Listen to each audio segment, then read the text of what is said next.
так вот, ребятки, чтобы вы себе понимали, как пищит дозиметр и через какие вот дебри мы лезем. Привет, друзья! Перед тем, как продолжить, хочу порекомендовать вам канал настоящего сталкера, который в Чернобыльскую зону отчуждения ходит как в парк на прогулку. Нелегальные походы в ЧЗО и Припять, заброшенные не совсем объекты и села, путешествия по болотам и ночевка в диких местах, интересные факты, легкий юмор — все это на канале Ромес Лайф. Жизнь Ромеса. Бояться нужно не смерти, а пустой жизни.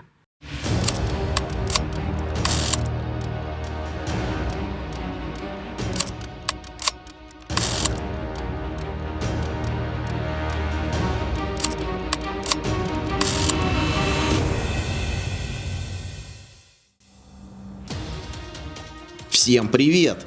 С вами Заброшенная страна на канале По дорогам и лесам. Вы смотрите первую часть нашего рассказа о посещении здания, в котором когда-то располагалась испытательная лаборатория. В этом видео вы увидите действующую электрощитовую, испытательный стенд, советскую бытовую технику, остатки измерительного оборудования, а также небольшую библиотеку, в которой мы сделали ряд интересных находок. Итак, смотрим.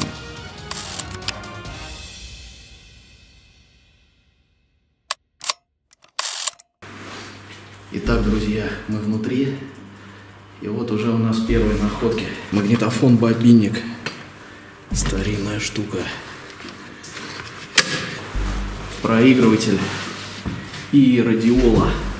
Или радиоприемник старинный. Удивительно, но здесь электрощитовая, электрический щит, причем, судя по всему, действующий. Гудит трансформатор, большие рубильники. Вольтметр показывает, что напряжение здесь есть. Не трогай за плечо.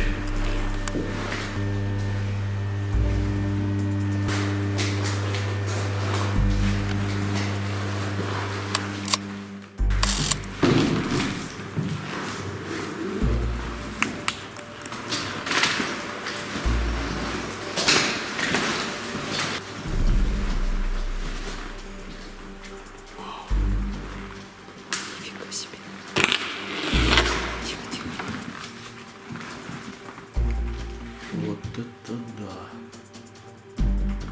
Офигеть.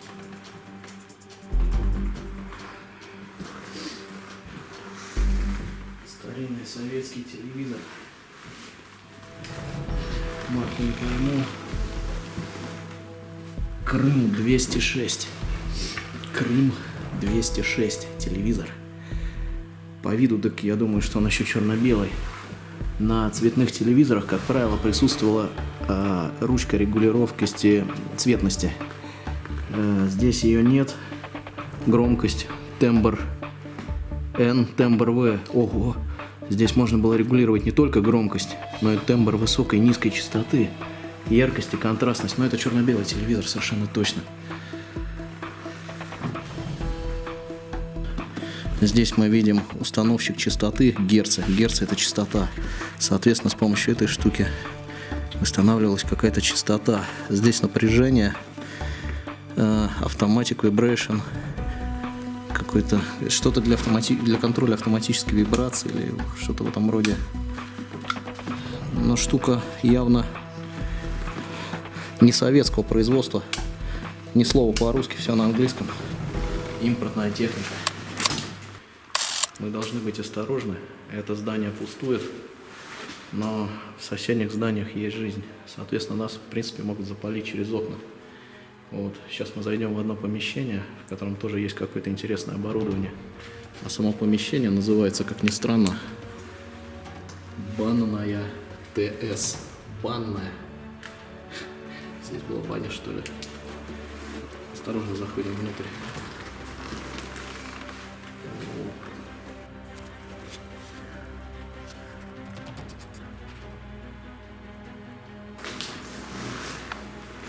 То место, где я стою, наиболее безопасное.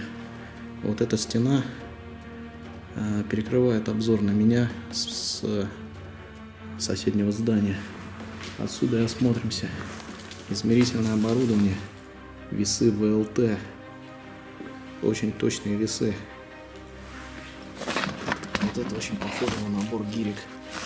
Ну да, так и есть. Гирьки для небольших весов. Небольших, но точных. Советский цветной телевизор.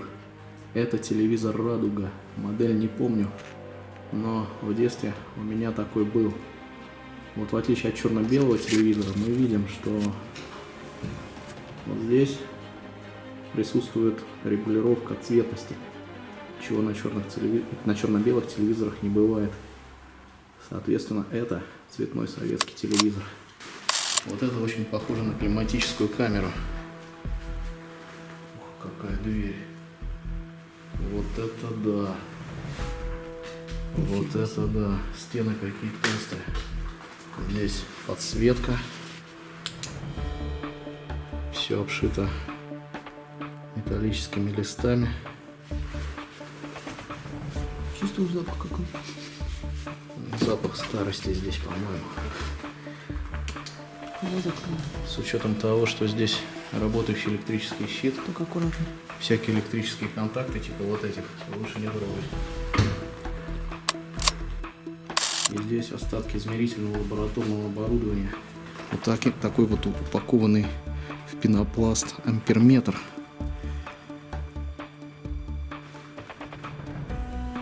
Сейчас аккуратно проходим мимо окна, туда дальше в помещение. Останавливаемся в дверях, окей? Ладно.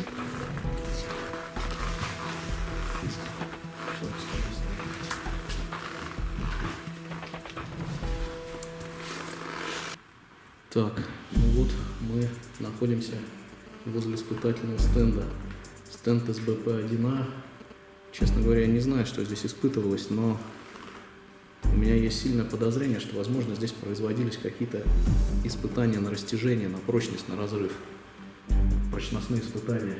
Это чисто предположение. В принципе, я могу ошибаться. А еще прикольная штука у нас висит прямо над головой.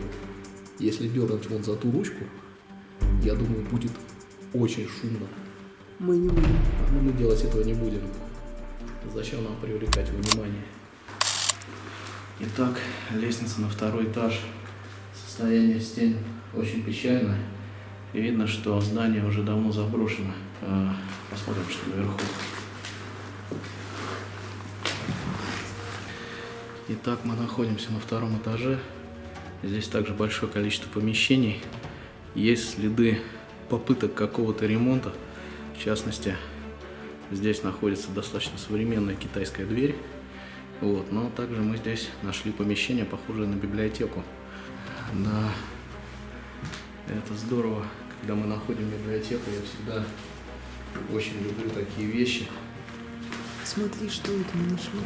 Это же букварь. Да, самое удивительное, что здесь очень много школьных учебников, именно школьных. Здесь вот, например, имеется букварь. Я когда шел в школу, это было в 91-м, по-моему, году, вот у меня был еще такой. Какого года было, посмотрим. 95-го. Да, 95-й год. Нет, значит, у меня был немножко другой букварь, но уж очень внешне похож. То есть, возможно, что-то изменили. Вот, на иллюстрации. Такие еще советские. Да. Кто косит? Антон косит. И у Никиты коса. Коси коса. У Кости коса. У Сони коса. Ух ты. История гражданской войны в СССР. Обалдеть. Стоп. Гражданская война. Отныне наступает новая полоса в истории России, и данная третья русская революция должна в своем конечном итоге привести к победе социализма. Ленин, октябрь, 25 октября 17 года. Какого же года выпуска эта книга? Она по виду очень старая. 47-й год. 47-й год. 47-го года книга. Валяется, никому не нужно. Достоевский, бог ты мой, 1929 год. Обалдеть. Государственное издательство «Москва». 1929 год, Ленинград.